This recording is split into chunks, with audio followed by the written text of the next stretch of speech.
Một team hái ca hoàn thành nhiệm vụ xuất sắc luôn.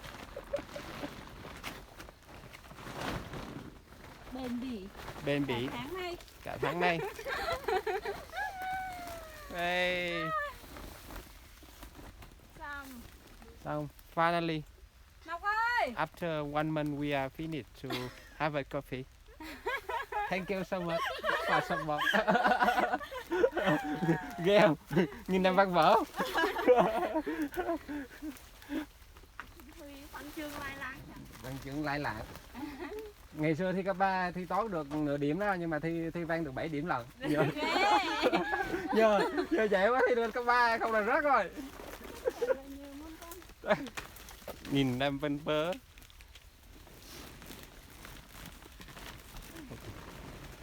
Ok. Cà phê ở đây là gần vườn rừng nha bà con. Đó, gần rừng nè, đó. Gần rừng. Bây giờ là mưa lác đác này. Cái này con đổ về nó đi đâu nhỉ?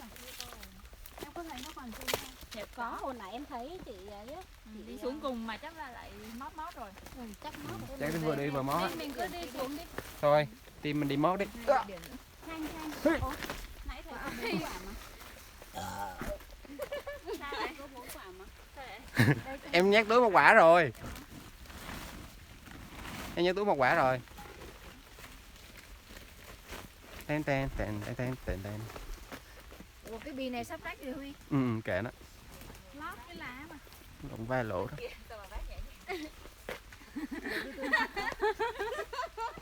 Em cấm này cho. Xin lỗi chị nha, em không.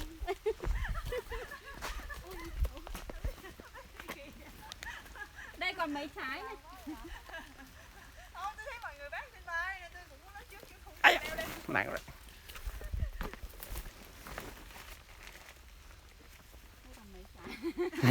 Em xin mót. Xin mót được Không mắt đi. Mót. Mình cần mót không?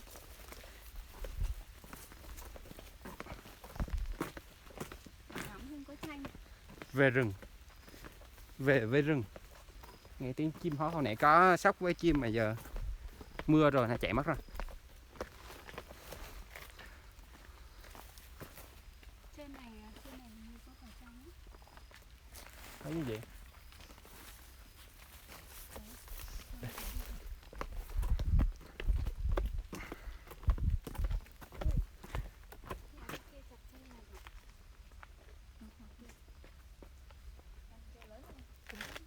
Chơi nhà mình hả?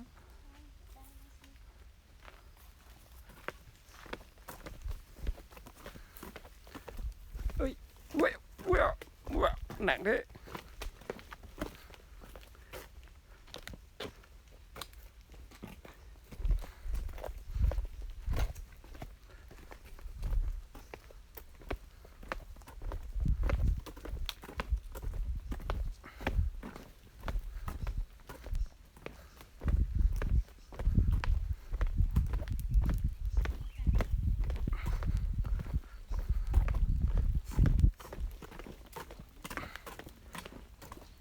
Ui.